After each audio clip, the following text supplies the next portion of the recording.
What's up, foodies? Welcome back to Grab a Bite. I'm your host, Gio Kawachi, and today I'll be chatting with one of the top food vloggers in Metro Manila as she shares her experience as a content creator. We'll talk about what it takes to be a top food vlogger and get her 2 cents about the food vlogging world. She'll also be sharing her favorite restaurants, how she creates fun content, and how much a food vlogger earns in a month. Foodies, relax, enjoy, and grab a bite with Panda Eats.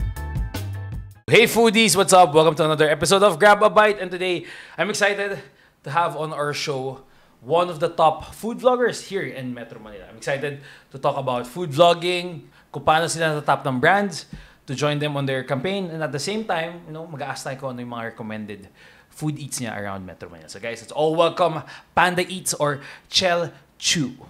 Chel Chu. So, yes. Hello. Ma, dito na ako. Yun, so yan. Welcome to Grab a Bite. Thank you so much. Nako, thank you for having me. And nalula ako dun sa top food content creators. Sana manifesting. I think it is. I think a lot of your contents are, going viral, and a lot of people, I think, know you, especially in events, pag napupunta sa events. Although hindi pa tayo nakakasabay ata sa events. Oo, hindi pa nga. Si Cheese yung madalas mo nakakasabay sa events. Lagi si Cheese, kaya parang feeling ko nakita ko ng isang long lost sister. Cheese! Si Cheese kasi majority of the time siya talaga nagpupunta sa events. So kasi siya yung, I think, mas we call this, sociable. Actually. So, siya din yung talagang madaldal. Ako kasi sa podcast lang naman ako madaldal, kaya yun. But parang hindi obvious, bro. Shy type talaga. But I'm really excited to have you today kasi dito naman tayo magdadaldal. So since di tayo nagkikita sa event, today, dito tayo mag-uusap. Get to know more about you, your content, and later siguro I'll ask kung yung mga top recommendations mo for some people na dapat itry here in Manila. Okay? So, maybe also outside because I've seen lumabas ka recently. We'll talk about those contents. So, yun. You always start with hello on your intro. Which is very catchy. I really like it. So, how did you come up with that?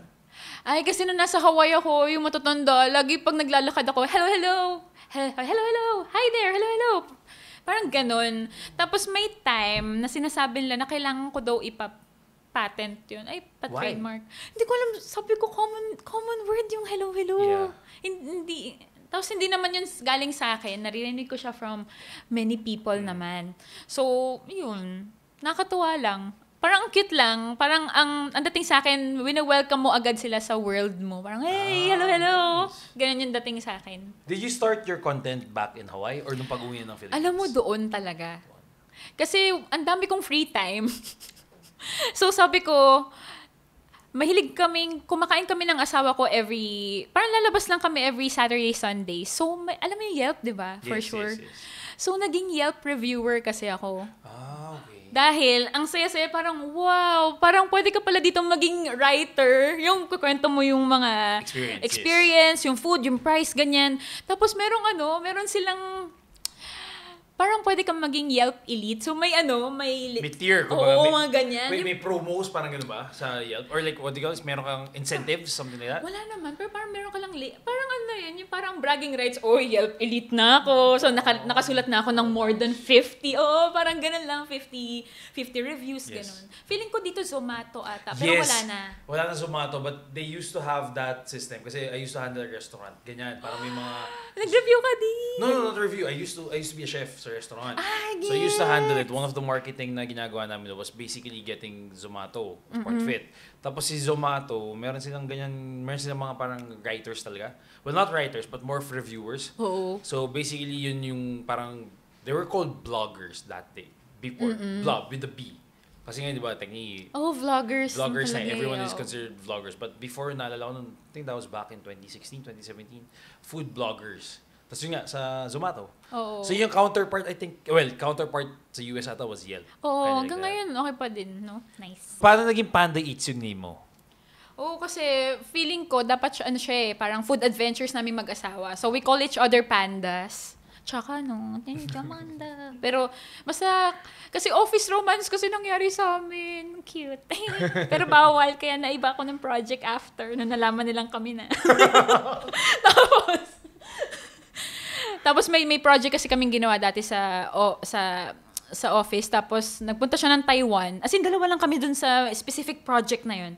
Tapos punta siya ng Taiwan, tapos sabi ko, gusto ko na makakita ng panda, picture naman po ng panda. Tapos nung naliligaw na siya, na-realize ko, nung kulit ko pala, like ko siya mini-message natin about panda. So yun, panda, yun yung reason bakit tawag namin panda. Tapos Panda Eats with double S. Alam niyo ba bakit double S? Bakit? Kasi meron pong Panda Eats na sa Instagram. At naging friend ko siya. Fina-follow ko nga siya eh. Fina-follow niya nga din ako eh. Taga Singapore. Tapos sabi ko, pwede bang i-give up? May time na sinabi ko na pwede ba i-give up mo na yung name so I can use it. Tapos sabi niya, naku, food vlog niya daw yun since 2010. Since college daw siya. Singaporean. So, sabi ko, sige na nga, lalagyan ko na lang ng... Kasi ang weird sa lahat po ng mga events na pinupuntahan ko, single S yung nilalagay. Dapat double S siya. So, ayun. Yun. Pero friends pa rin kayo ni Panda Eats with the S? Oh! With the single S? With the single S. Friends pa din kami. Pero technically kasi different country naman, so okay. Oo. Nung ang weird nga eh. Ang weird ko kasi, nung last year, na-realize ko, bakit nga ba hindi na lang pangalan ko yung ginawa kong content name or yung kung ano mang pangalan ng content ko. Tapos, ayun, wala lang. Napapaisip lang ako na, kung racial tube na ko sa ginawa ko, pwede akong maggawa ng dance cover. Hindi pala seryoso. Sorry. Paano yung dance cover? Sample. Oh! Hindi, joke lang ako pangit. Oh my God! Oo nga. Tapos iba, you, iba. Ano di ba? Parang... Guys, panoorin yung video nito. Kailangan nyo panoorin. Kung nasa Spotify ko, hindi malilito sila kung nangyayari. Make sure itong part na ito, ibalik nyo. Kasi mararandoman lang kayo. Pag puro tawa lang naririnig nyo. So guys, panoorin nyo itong part na ito. Sorry guys. Dance content, dance covers, Niana. Nakikita mo ba ako? Hindi, wag na. Okay na. Alam mo ba, pag gumagawa ako ng video. So, meron na gagawa ko ng story sa utak ko na ito dapat yung flow before ako mag-shoot. Yeah. Pero ngayon na nangyayari hindi. So parang kung ano na ma-shoot ko ganyan, tapos gumagawa kasi ako ng script na i-VO ko. Kasi hindi ako katulad ni Gio na magaling magsalita. Hindi ako spontaneous talaga. Hindi, pero kailangan din talaga i-think sa Oo, kailangan mo ng flow. Flow, yes. Tapos, may mga times, nung una ako nag-try mag-VO, talaga sabi nung asawa ko, alam mo, masisira mo yung business. Kasi, dapat matuto kang magsabi ng negative in a positive way. Hindi pwedeng ganyan na parang sabihin ko, okay na, it's not the worst, but I don't like it. Ganon, may mga ganon ako dati. Nakaka-cringe. Pero ngayon, yun, parang natuto na ako na dapat may proper way to say things. Hindi lang yung parang, hindi ko gusto, pangit. Ganyan, parang dati ganun talaga. Tinuruan ako ng asawa ko na, ganyan, ito gawin mo. So, parang meron akong pwede mo ba sabihin na ghostwriter? Hindi. Pinapareview ko lang sa kanya. Tapos, well, yeah. Technically, parang ghostwriter or editor. Yung asawa ko yun. Buti na lang andyan siya kasi kung hindi. Parang pwede ko talagang sabihin na ang pangit po ng pagkain yung... Speaking of that, example lang. Sige, paano mo siya i-ano? Kasi I guess, yan din yung challenge minsan din. Pag gumagawa kasi ng script, mahirap gumawa ng script. I think in terms of video editing or like creating content, almost the same naman yung content. Script is the hardest part eh. Yung video medyo magagawa mo ng paraan.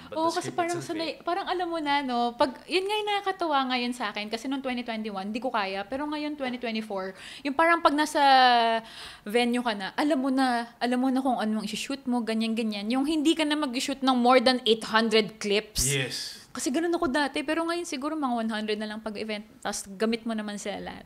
Gabi, no? So yun, example lang tayo. Paano mo sabihin na hindi masarap yung pagkain nila?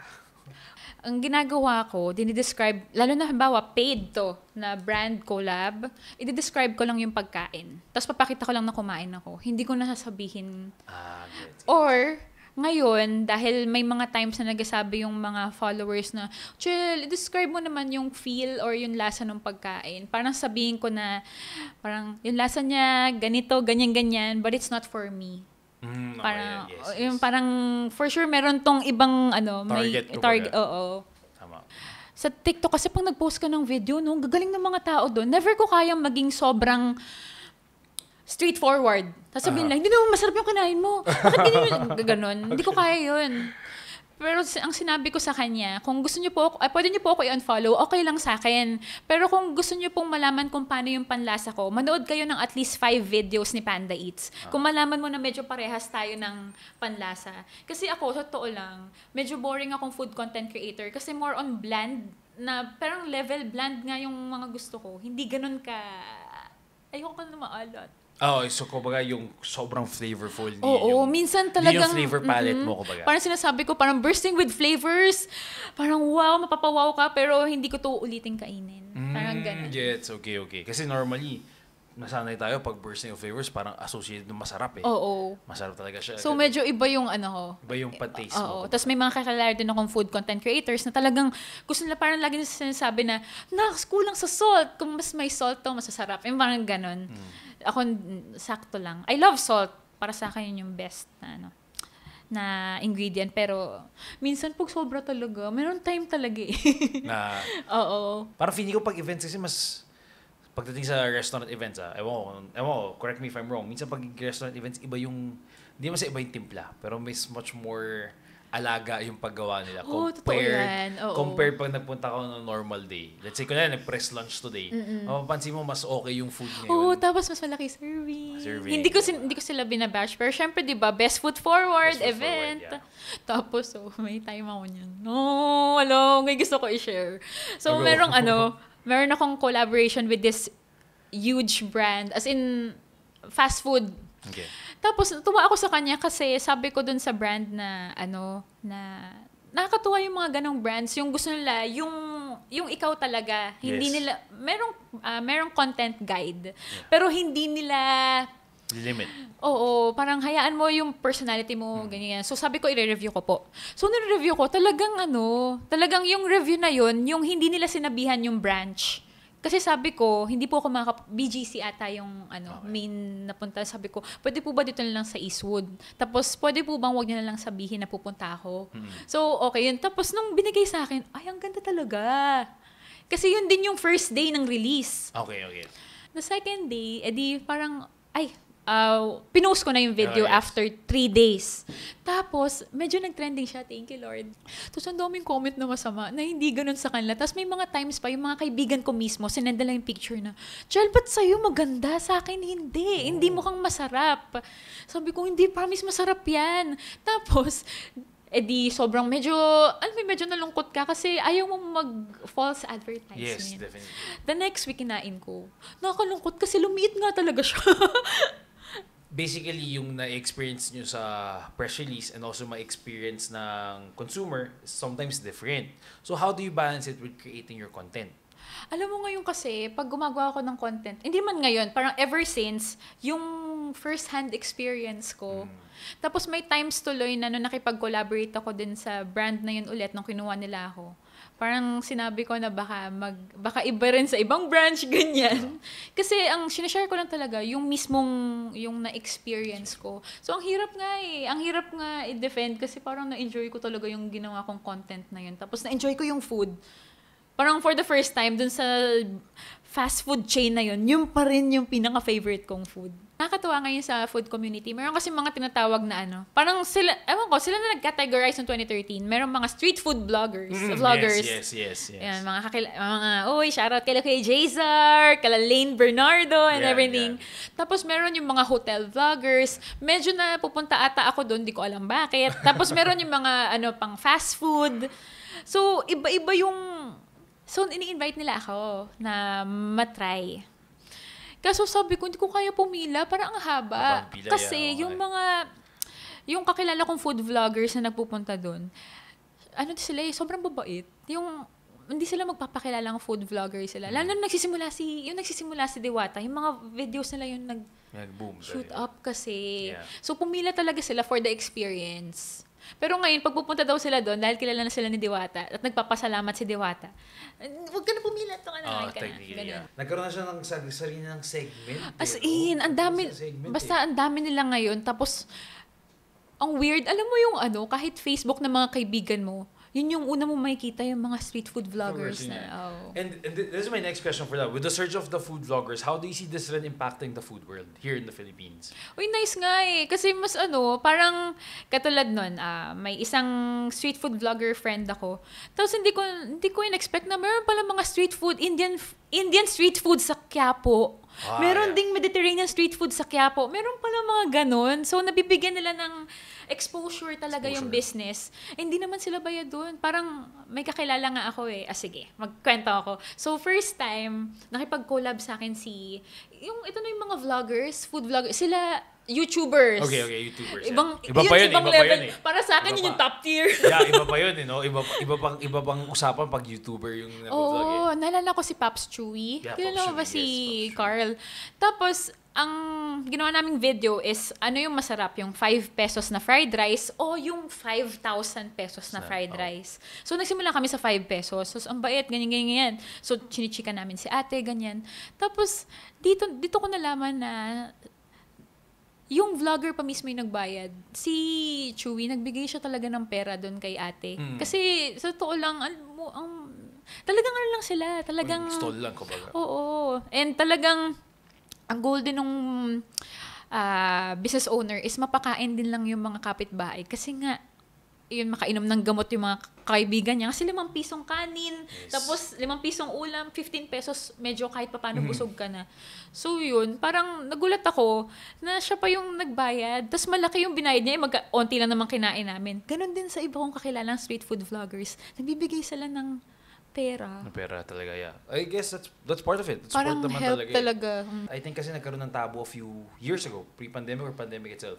Kasi diba, not just food vloggers, but a lot of vloggers were asking for free this, free that, basically free accommodation for travel vloggers. Oo. Diba nagkaroon ng issue yung before dami, noon, na sobrang dami na food vloggers, bibigay sila ng, I am a food vlogger, or let's say I'm a travel vlogger. Could you give me this for a feature?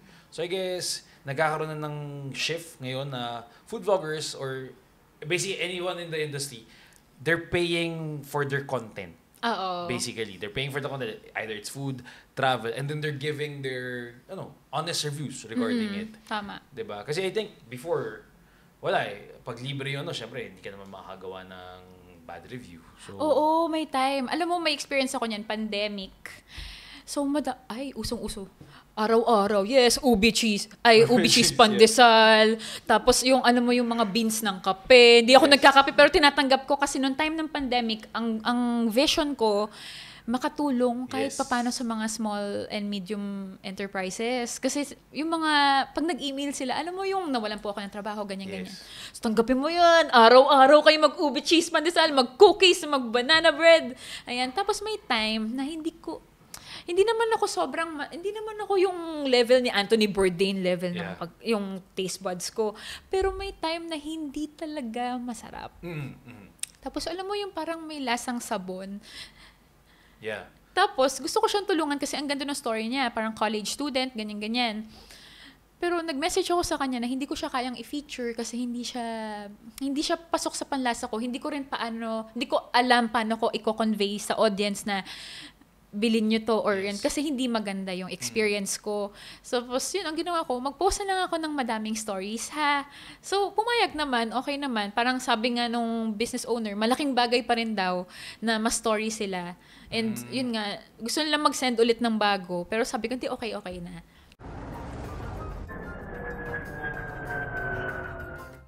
Welcome to Flavors of the Region, where we take you to delicious culinary spots here in the Philippines. Tara! Let's explore Tagaytay, Batangas, Bacolod, Iloilo, Pampanga, Quezon City, and Davao. Kain tayo! Catch all the episodes of Flavors of the Region on our YouTube channel, Bite Size PH. there are a lot of content creators now in terms of food vloggers, food recipes. Like you said nga, parang tawag dito, meron tayong street food vloggers and even the high-end vloggers. Tapos may mga yung mga home cook, tapos may mga chefs. May mga chefs. So, ang dami nangyari. But for you, how would you describe your content or your style as a food content creator or food vlogger? Alam mo, nung nag-start ako mag-video, ang goal ko lang talaga is to make someone smile and to give value. So, yun nga, nag-share lang talaga ako ng food experience ko. Minsan may gusto kang style of content creation, yung vlogging, pero bumabalik pa rin ako dun sa to make people smile and to give value. So, madalas yung mga video ko parang bigla na lang akong nakakatawa or bigla na lang may something. Kasi yun ako. Yes, yun yung basic style mo talaga. Oh, parang minsan nga may time na gumagawa lang ako ng video for myself. Mm-hmm. May ganun akong moments, yung okay lang kahit di nila panoorin, pero yun yung gusto kong ilabas nung time na yun. Tapos yung mga ganong content pa, yun pa yung mga pinapanood. Oo. Tsaka sa totoo lang ngayon, very intelligent na ng netizens. Yes. Alam nila talaga pag paid. Yes. Or hindi. Kaya minsan, pag may nagpapadala sa akin, sinasabi ko na, okay lang po ba sabihin ko na pinadala nyo? Or na-invite tayo. So yung, may ginawang content namin, na-invite ako, tapos sinabi ko, yung experience na to baka mag-iba kasi invited tayo. Mm-hmm. Baka pag ibang araw, hindi ganito kaganda talaga yung luto, ganun. Yes. So yeah, kasi ngayon mas matalino na yung tao. At the same time, naghahanap sila authentic talaga na Alam mo yun din. As in, experience. Gusto talaga nila yung, ang masakit pa, gusto nila pag may sasabihin kang masama. Actually, totoo yun. Actually, sa amin napansin namin sa content is, pag mas more honest ka, mas nagre-react yung tao. Oo. And at the same time, pag may mali kang nasabi, nagre-react din yung Oo, tao. yun, alam mo yun talaga. Mahilig mag-react yung viewers pag may mali kang ginagawa. Oo, kaso yun nga, di ko talaga kaya, hindi ko gagawin pala na magbigay ng something na or bad word or something negative about a brand or kung ano man siya, kung small business or international hotel, ganyan. Hindi ko kaya. How long did it take before, your content took off? Bago tumaas lang yung numbers. Oh, alam mo ba, sa Hawaii, babalik ako sa Hawaii kasi nung time na yon Yelper ako, so madalas yung content ko, kung ano yung Yelp event, ang dami talagang invites kasi ang daming restaurants doon, tsaka alam naman natin sa Hawaii, 80% ng kinikita ng government ay tourism. Mm-hmm. So talagang yung Yelp community sa Hawaii, ang active. Talagang kahit walang event, magsasama-sama lang kami. Alam na ng business na, papakainin nila kaming libre. Kasi alam nilang mga Yelpers to. Oh. One time, may nakilala akong business owner sa Hawaii. Nakatira siya sa may Filipino town na. Bretman Rock. Doon time, medyo malayo kasi sila sa sa Waikiki. Sa kung parang yun yung Metro Manila. Medyo parang feeling ko sila yung Laguna ganon. Okay. Tapos, nakita niya ako online, nag-message siya na, uy, tara, collab tayo. Padalan kita parang gawan kita ng manapua na may panda print. Yung manapua is fried siopaw. Okay. Tapos dun talaga siya, parang, madami kasi din Chinese sa Hawaii. So, recipe daw yun ng mama niya. Tapos, unexpected niyang nagawa yung manapua. Kasi ang binibenta lang naman nila talaga ay bao, yung pork bao. Okay, pork bao. Tapos, unexpected, yung Filipino cook niya daw, nalagay sa piniprito niyang fried chicken. Tapos nagulat sila, masarap. Okay. So going back, tong si Angko, shoutout kay Angko, Honolulu Kitchen. Sabi niya sa akin, ang ganda ng content mo. Ay, Chinese-American. Okay. Ang ganda ng content mo, pero wala kang ganong reach. Okay. Si Angko, ang taas ng reach niya sa Hawaii. May post lang nga siya na picture niya. Parang, kasi ang galing niya, kasi tumutulong din siya sa mga homeless. Medyo nakakalungkot, madami dong homeless na Filipino sa Filipino town. Oh, okay. Pinapakain niya yun every Saturday, Sunday. So, ganun siya kabait. Tinulungan niya ako. Pinost niya ako sa wall niya. Tapos sabi niya, parang this girl, she shares her food adventures in Hawaii. She's a Filipino, mabait yan, ganyan-ganyan. Tapos parang ako, ba't hindi ko naman hiningi? Yeah. Tapos binigyan niya lang naman ako ng manapua for free. Tapos sabi niya, no, don't post anything. Parang, I got you, ganyan. Siya talaga. From 1,000, nalala ko talaga, nakaiyak kasi yun, 1,100 followers noong 2018. Tapos biglang ginawa niyang parang help this girl reach 5,000. In 2 days, 5,000. Wow. Solid. Talagang ang laki ng utang na loob ko kay Angko. Angko, hi! Hello, So sabihin niya, hindi niya naman ako maintindihan. Tagalog na sabi ko. Pero, so yun. Translate natin later. Meron po subtitle. Ako, tim. Tapos, dito naman sa Philippines, nung bumalik ako, 2020, nagulat ako yung pinakaunang mang inasal. Tapos, sabi niya, ma'am, pwede po kami padala? Sabi ko, wala pa akong may kaibigan na, noong time na 2018, 2019, may mga nakuusap akong Filipino vloggers from Australia, from dito sa Pinas na pansin ko, uy, wow, pinapadalan sila ng mga inasal ng Jollibee, McDo. Sana ako din. Noong 2020, pinadalan ako. So, feeling ko, uy, wow, big deal na ako. Yung ganong, ang laking moment din sa akin nun. Yes. Tapos yung first posting ko ng mang inasal yun na hindi naman paid. Pinadalan ka lang talaga. Tapos ang dami niyong views sa Instagram. How do you get invites from brands? For sure, madami nagtatanong yan. Napapansin ako. Hindi, joke lang, hindi. Uy, alam mo ba, naalala ko yun, di ba sinabi mo kanina yung merong mga content creators na nag-message sa mga brands to get free accommodation in exchange of a video or a feature.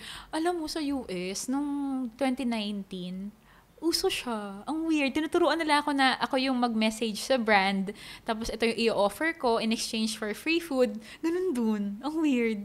Samantalang dito, nung 2020, 2021, may mga nag-trending nga na yung business owners, pinupost na, nangihingi ito, ganyan. So, hindi ko alam kung ano yung balance o kung ano yung tama dun. Nalito lang ako. Ayun lang, na-brought up ko lang. Tapos babalik ako sa question mo. Ang dal-dal. Sorry. Hindi, okay, ganda. Okay ka rin. Pero totoo ka dun. Kasi I guess, nag-shift na rin eh. Kasi before ganun talaga, para mapansin ka ng brand, kailangan ikaw lumapit. Oo, Tsaka, pero I guess, nagkaroon lang siya ng bad connotations here in the Philippines. Kasi example lang, small brand na nga, hihingan mo pa. Tapos ang malala, nung nanghihingi pa ng TF. TF, yun hindi ko kinaya dun eh. Parang, para sa akin, okay lang kung in exchange of a video. Pero yung may nakalagay sa baba, talent fee, 15,000. Ha? Yes. Hindi nga. Diba? Doon ako parang, red flag. Going back to the question. Oo nga, tanong naman ako. So, how do you get invites from the brands? Uy, blessing na emails. Tsaka, alam mo, usually, nakakatanggap talaga ako sa Instagram. Parang minsan natutuwa ako pag isang araw, uy, may unread, tas huhulaan ko. May nag-i-inquire to. Tas, nag-i-inquire nga. Usually, Instagram. Instagram lang. So, basically, brands are inviting you through Instagram. Pero alam mo, mas gusto ko talaga pag email. Kasi usually pag sa email, nakalagay na agad yung intention, tapos kung ano yung gagawin. Kahit wala pa yung pangalan ng brand, pero andun na yung intention, yung project, kung ano yung scope, maging scope of work. Parang mas professional lang. Kasi feeling ka professional lang. Hindi, joke lang. Your first platform ba was Facebook and Instagram? Instagram talaga.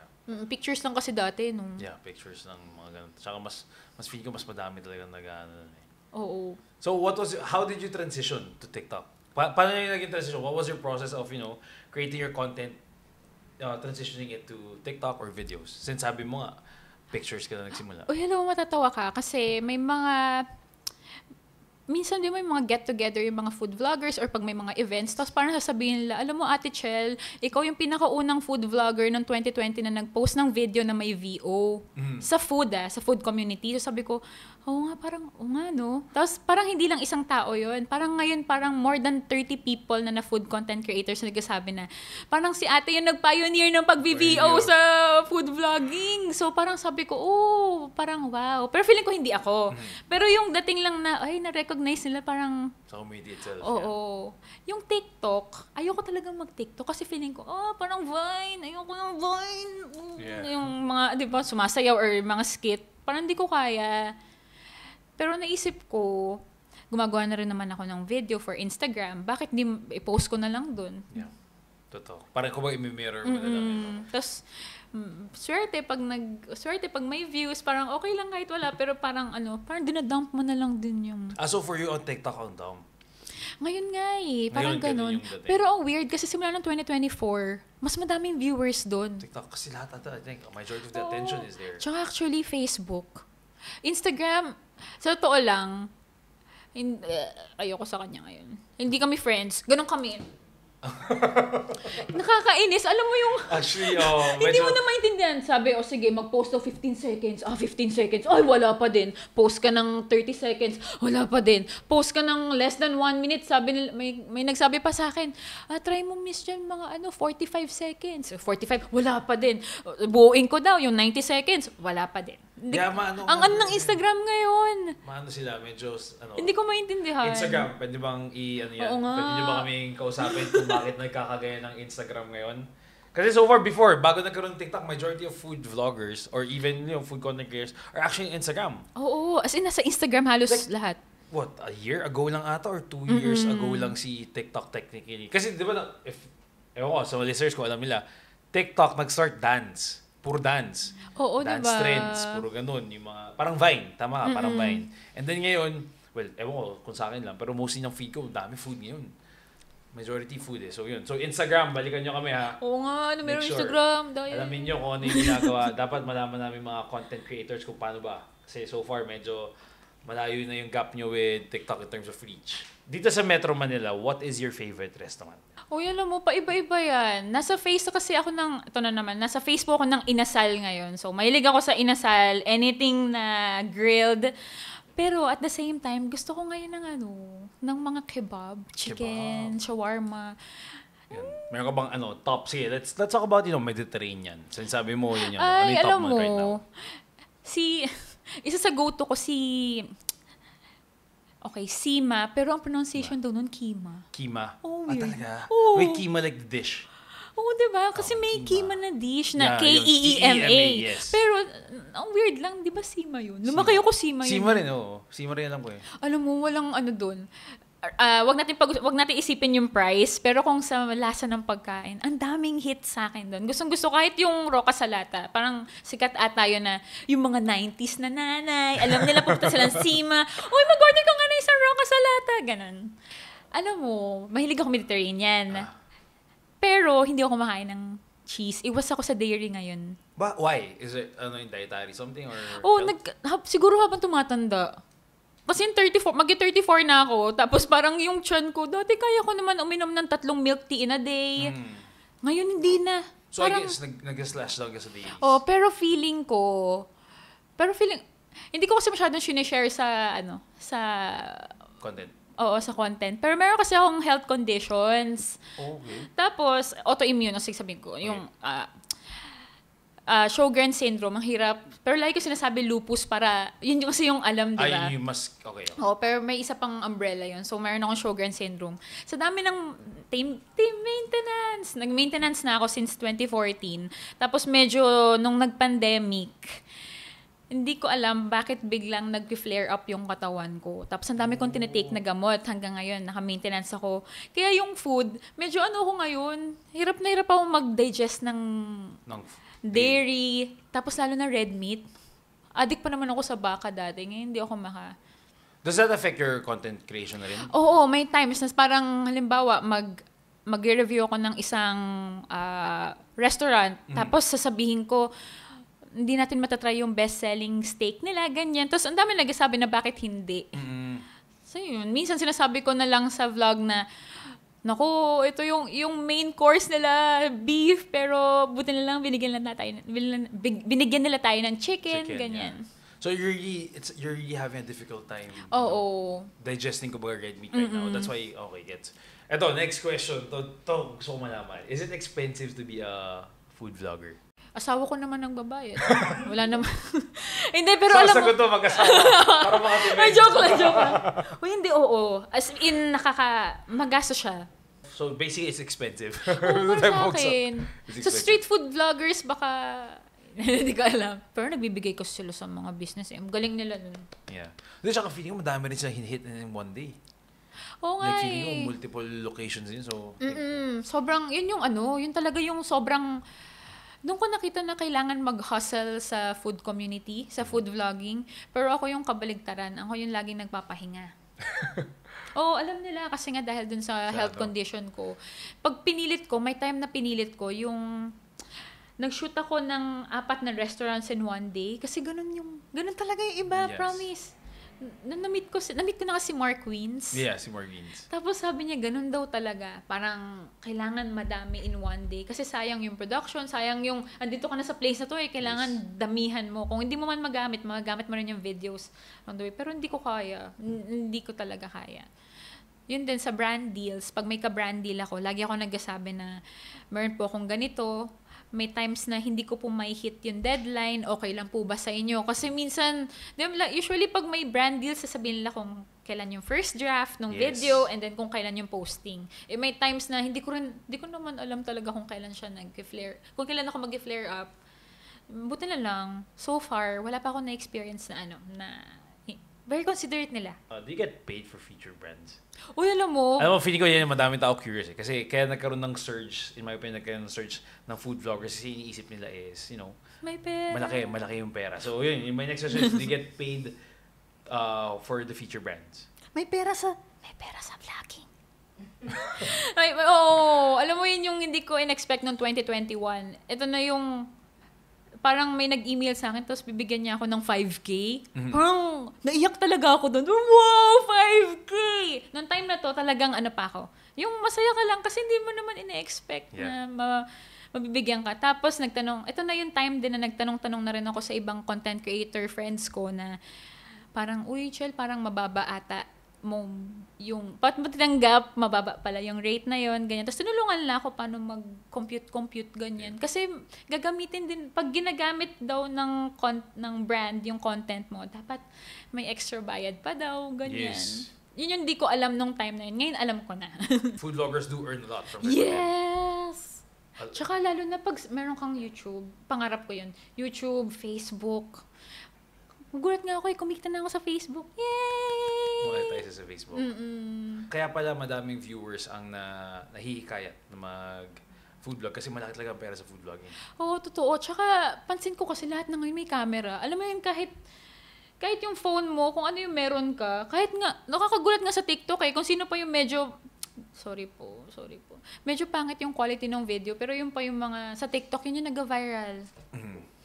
Kaya nga minsan feeling ko, alugin na lang kaya natin yun. Joke. Nagsasalita, gumagalaw. Pero may mga audience talaga na quality pa din talaga yung hanap. Kasi yung iba may ibang mga food content creators na, alam na nila yun na bumibenta talaga yung clout. Pag finalo mo yan, ganyan. Since sa pag-usapan natin, na malaki kumita ang food vlogger, on average, not you, but on a food vlogger scale. On average, your group of friends, how much would you say ang kinikita ng isang food vlogger a month? Ay, a month? Let's put it that way. Or a month. Or let's say, a month or a year. Ay, may kakilala ko, share ko, pero hindi ko sasabihin yung pangalan niya. Okay. Kasi, kaibigan naman. Pag may YouTube ka, tapos Facebook, tapos yung videos mo, okay, plus yung brand deals, mahina daw yung 300K a month. 300K a month? What do you mean by okay yung video mo and ilang videos yun? Like, roughly? By numbers? Meron kang long form talaga. Sa YouTube, mas malaki magbayad ang YouTube. Sabi niya. Hindi ko pa na-experience yun. So, yun. What about pag tinanggal mo YouTube? Ayun. Yun hindi ko alam. Yun na wala na ako idea. So, mga roughly, kung tanggal mo ito, mga 100K at least? Baka, no? Galaro sa mga 100K. Sino yung mga other food content creators na you look up to here in the Philippines and also abroad? Here. Naku, madami. Sila, yung mga kaibigan ko, shout out kay Watson Jan's Plate, kay Eat12 Pinas, kay Chef Beng. Sa Philippines, alam mo, mga galing sila, Foodie Fred. Gusto ko yan, panoorin. Si Abigail, Abi B. Si Abigail Marquez, si Kat and Jean, sila Jujumao. Yeah. Si Chef Hazel, dahil sinasabi nila na parang hindi ko siya yung, ang weird niya kasi sobrang kulit niya, yung sobrang kakulitan niya sa pagluluto, tsaka kalandian, papanoorin mo siya. Chef Hazel. Yeah, Chef Hazel. Tsaka sino ba? Sa street food content creator, sila Kuya Jaysar.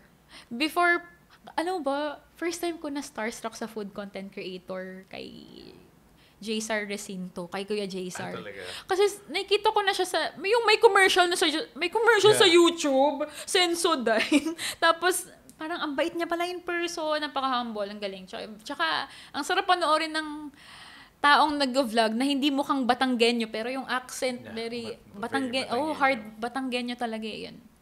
International, alam mo, pangarap kong mag-YouTube dahil kay Casey Neistat. Gusto ko pumunta ng New York, gusto ko makita. Kailan mo si Casey Neistat? Casey Neistat, sorry, not familiar. The king of YouTube. Kasi yung vlogger nag-post ng vlog format na for 800 days nag-vlog siya. Oo.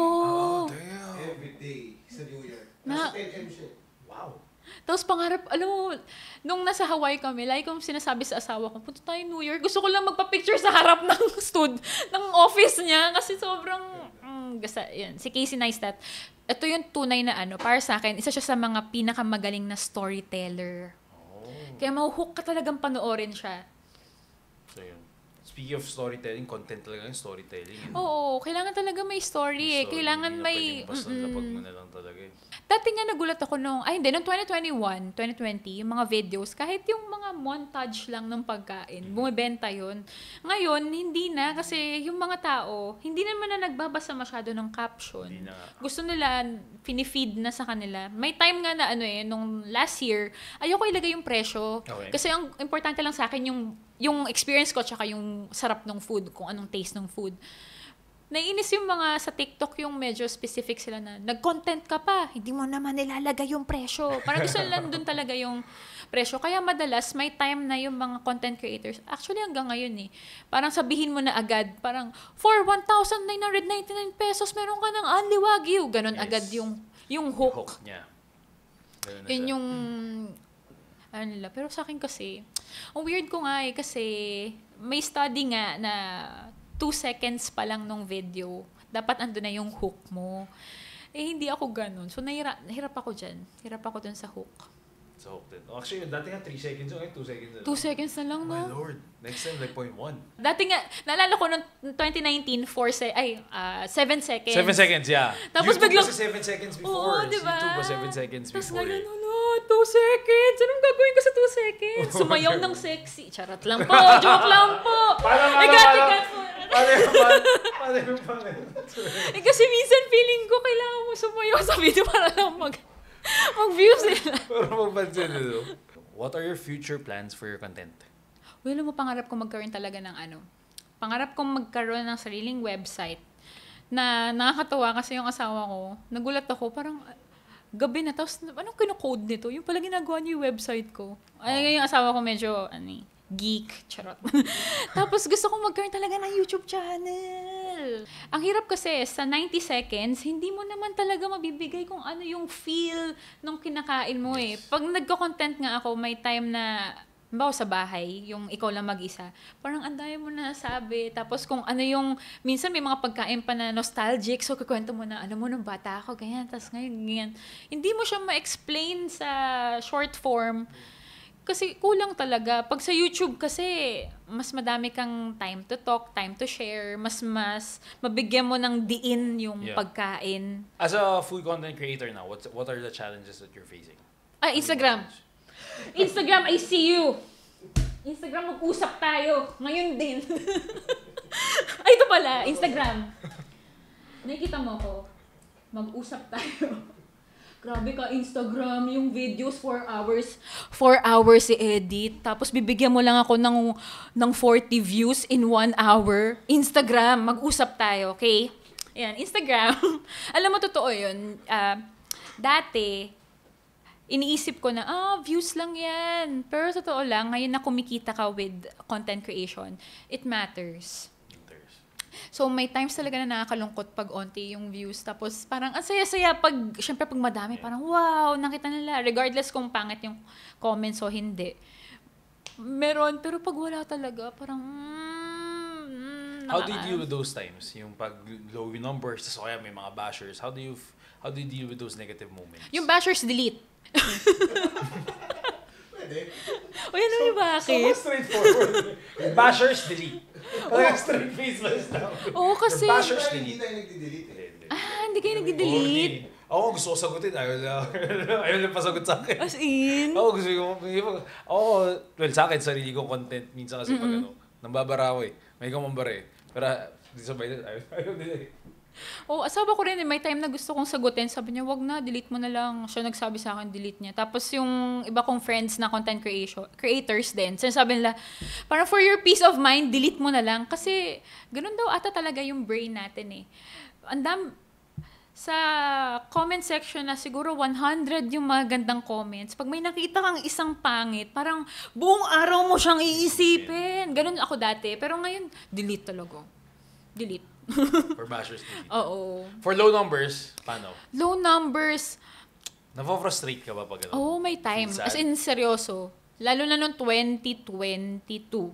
Yun nga yung sabi ko, parang kailangan ko na mag-antidepressants. Kasi parang part din siya nung pinagdadaanan ko na. Masama na nga lang, parang ang sama-sama ng pakiramdam ko. Tapos ganito pa. Ayan. Nakaka-frustrate. Kung anong ginagawa ko to make the views higher, alam mo, hindi ko na rin alam. Sa Instagram lang kasi talaga issue ko.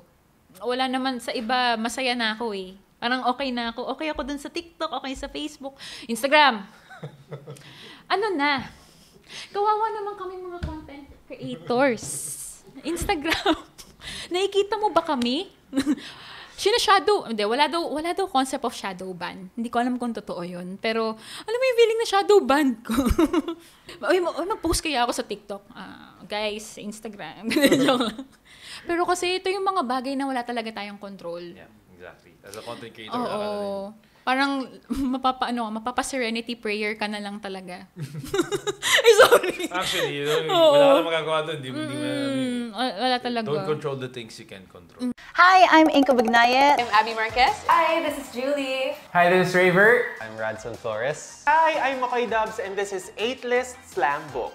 8 List Slam Book. 8 List Slam Book. 8 List Slam Book. 8 Lists Slam Book. Get to know more about your favorite celebrities and personalities. Head on to 8list.ph YouTube channel and tune in to Slambook. So how does it feel na since madami kang feature ng mga restaurants, mga ganyan, mga brands, how does it feel knowing na nakaka-impact yun at nakakatulong yun sa mga, especially sa mga small business? Naku, sana nga. Alam mo, yun din yung wini-wish ko. Lalo na nung 2021, 2020. Yun lang yung wish ko na sana madaming ma-reach yung mga videos. Kasi totoo lang, masarap naman tong small businesses na to.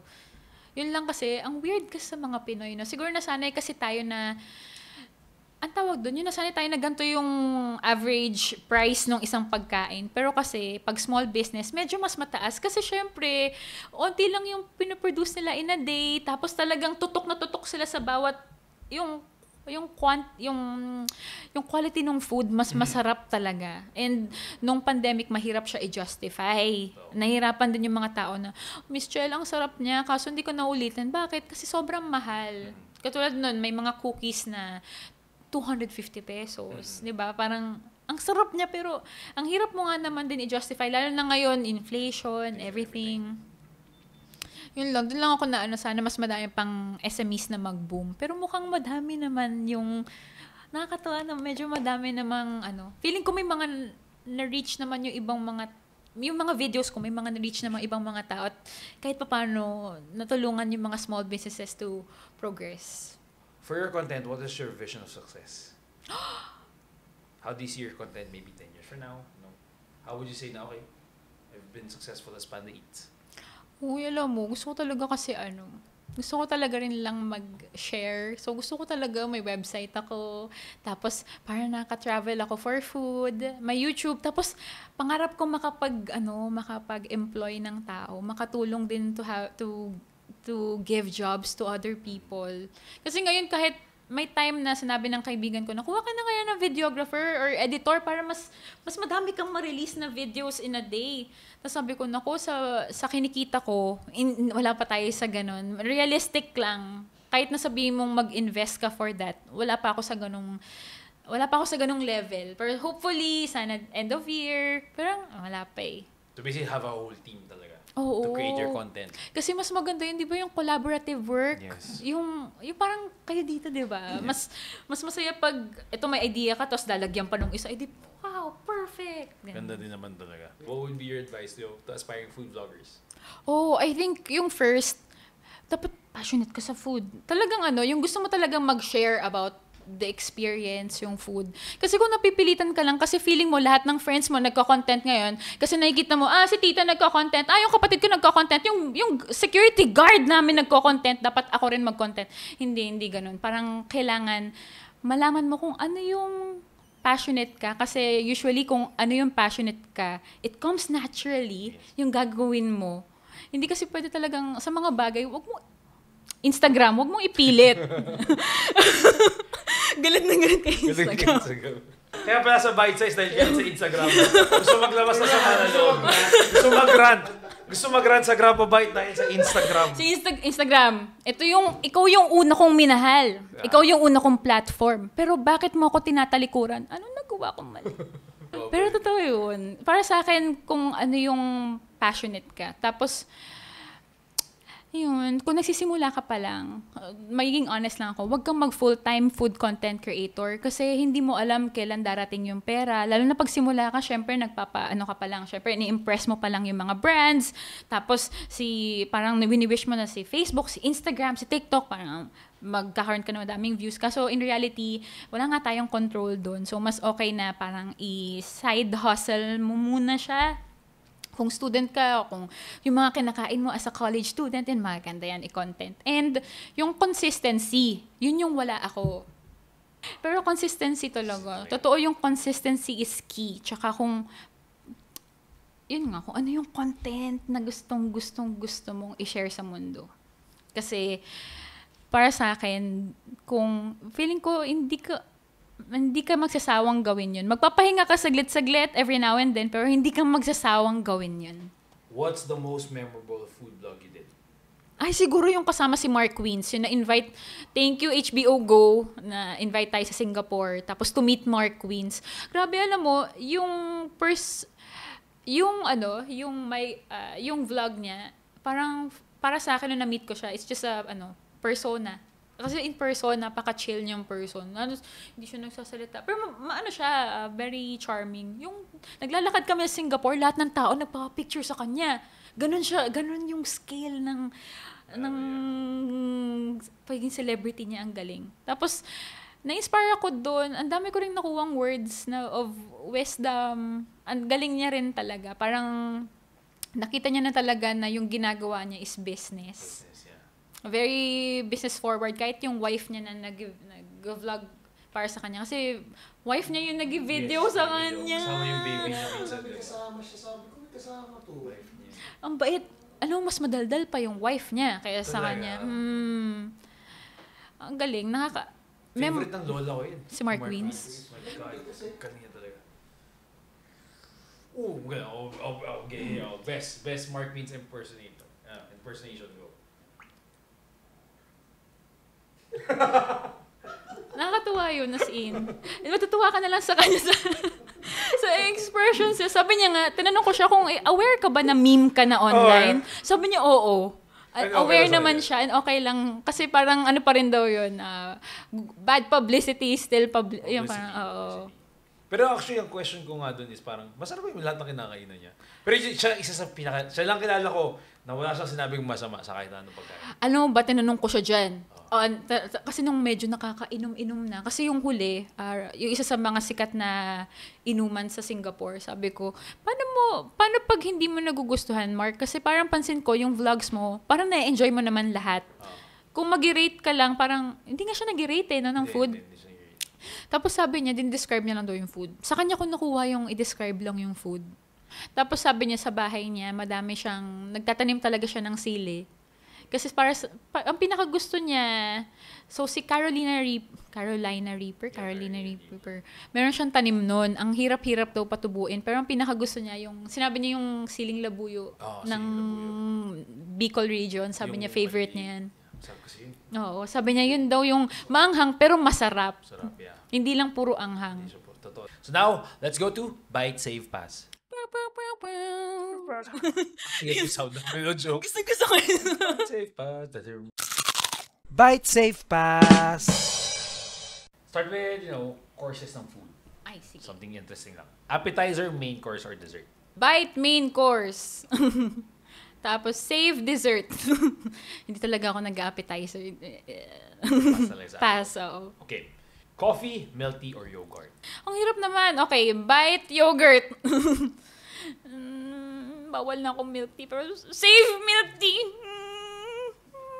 Hindi ako coffee. Sige, pass coffee. Spanish bread, pan de coco, pandesal. Ay, default ko, number 1. Spanish bread. No, Spanish bread talaga. Tapos, yung save ko, di ko na nga narinig yung iba eh. Parang lahat na wala na lang, Spanish bread lang.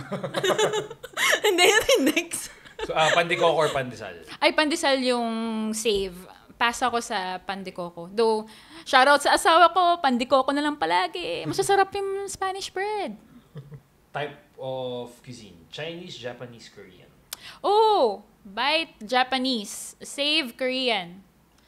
Kaso paano yan? Ilang araw na pala ako nagki-crave ng Yang Chow fried rice. Ang hirap naman ito. Pwede ulitin? Go. Sige, bite Chinese. dahil sa Yang Chow fried rice. Okay. Tsaka chicken feet. Okay, Tapos, Japanese yung save. Pass muna ako sa Korean. Okay. Not bad. Food places naman to. Mga food hubs dito sa Metro Manila. Kapitolyo, Maginhawa, Binondo. Ay, memorable. Okay, bite Kapitolyo. Madami akong memories about Kapitolyo. Kaya every time nandun ako, parang feeling ko lahat ng pagkain masarap. Pansit, kung ano-ano. Yung lumang Mad Marks, hindi ko alam kung nandun pa. Masaya pa rin ako. Basta madami. Tapos, save Binondo kasi mas na-explore ko na siya and madami naman talaga. Ang dami masarap doon. Hindi naman nakakalungkot. Feeling ko very grateful yung mga businesses ngayon kasi halos lahat ng mga furniture ng mga vloggers, grabe yung mga pila. So yung mga kakilala ko, ayaw na nila mag-Binondo sa sobrang haba ng pila. Pero syempre, good for the business. Congrats! Maginhawa kasi hindi ko pa siya ganun talaga na-explore hanggang ngayon. Kahit na nauso siya nung, di ba mga 2015 yung peak nun? 2015, 18 ata yun, 2017. Grabe no, sila Lost Breeds, yung parang lahat ng tao nandun. Which by the way, madaming business na doon nag-start, nag-expand na, di ba? Tsaka naging food hubs talaga sila for a while. Sobra. Pero meron pa rin, no? A lot of restaurants meron pa din, mga hidden gems na siya, pero hindi na rin siya masyado napupuntahan masyado. Kaya nga vloggers din. Parang feeling ko nga puro Binondo eh. Binondo. Right now, Binondo is really hot. I think Monday to Sunday ka magpunta, lahat pinipilan yung show. Sobra, di ba? Weekday to weekend, hindi sila Kakanin, ice cream cake. Ay, alam na. Bite, kakanin. Save, cake. Pass ako sa ice cream. Dahil dairy. Pero kakanin. Ay, nung nagpunta kaming Cebu, pangarap ko makakain ng authentic na puto maya. Kamusta? Una ko natikman yun sa hotel. So parang, ano ba to? Hindi pala ganun kasarap. Pero nung natikman ko, kasi sabi ng mga taga Cebu, dapat sa palengke. Kasi yung friend namin, nakasama namin nung sa Cebu, yung tinur kami, Hi, Tay! Hi, Tay! Sabi niya, ayaw niya magpunta ng palengke sa Cebu kasi medyo hindi lang ganun ka-safe. Okay. So may pununtahan kaming restaurant, Tableya ang pangalan. Kasi di ba, puto maya, alam mo i-dip sa chocolate talaga eh. Do mahal siya kasi sabi nung mga natunong ko sa hotel na parang 7 pesos lang daw yung mismong kakanin, tapos yung slice ng mangga parang 3 piso lang daw ibebenta, tapos yung tableya, yung sikwate lang ang mahal, siguro mga 15 pesos. Pero ang sarap nung na-try namin. Ay, gusto ko ulit. Tableya is the name of the restaurant. Oo. Oh, interesting. Phone, camera, or pocket camera to use for content? Personal, bite camera. Save phone. Pass ako sa pocket. Okay. Now this one, contents naman tayo. Food, restaurant review, recipe video, or mukbang? Nako. Food review ako ngayon sa Bite. Save recipes. Hindi ko kaya ng mukbang. Trinay ko. Okay, let's go. And last one, parang naging staple lang namin to dito. Adobo, sinigang, sisig. Miss ko na yung sisig. Ang tagal ko na din nakakain ng pork sisig. Para sa akin yung pinakamasarap. Ang hina ng boses ko kasi pag narinig ng doctor ko to, hi Doc Jing, nalulungkot siya at nag-crave ako ng sisig. Okay, Bite Miss ko na din yung pork sinigang. Ano ba nangyayari sa buhay ko? Existential crisis! Miss ko na sinigang. Okay. Sige na nga. Bite adobo. Yun lang. Bite adobo lang? Oo, kailangan kong kalimutan si pork sinigang tsaka si pork sisig. So, pork adobo. Chicken. Hindi, alam mo, CPA talaga yung pinakamasarap, no? Kailangan may chicken. Oo. Kasi pag chicken lang, parang nai-miss mo yung... Pag pork naman, parang sobra to Oo. So, dapat CPA. Chicken pork adobo talaga. Okay. Yan. And yun, that's it. That's it for our episode.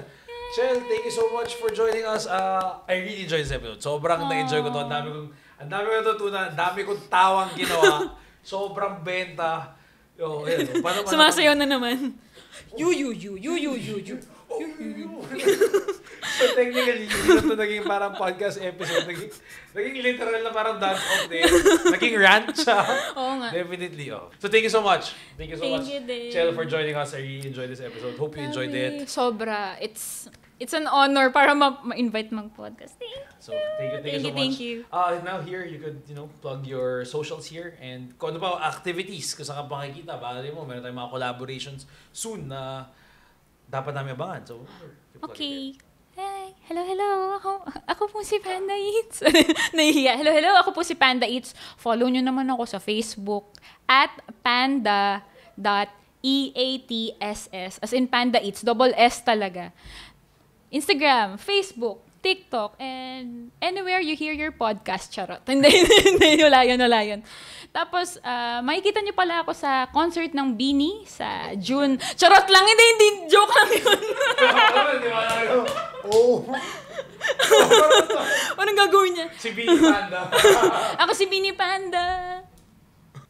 Alright, so yun. So guys, don't forget to follow Panda Eats with a double S. Emphasis yan ha. Panda Eats with a double S on all her socials. Which is lalabas naman somewhere dito sa ating... Ay, gusto ko tumatry sa YouTube. Go, sabo. Lalabas... Sabi mo. Taas or baba? Ikaw mamili. Okay, so yeah, guys, follow mo yung socials. Na-joke lang. Lalabas. Dito rin. Para meron tayong backup. Saan? Socials. Yan. Okay, so follow nyo yung socials. May pangarap ko yun. Alright, so guys, that's it for us here in Grab a Bite. Thanks so much for joining us. We'll see you soon on the next episode. Bye!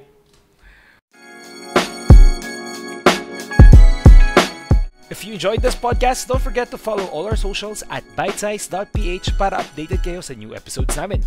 See you in the next episode, foodies. Bye!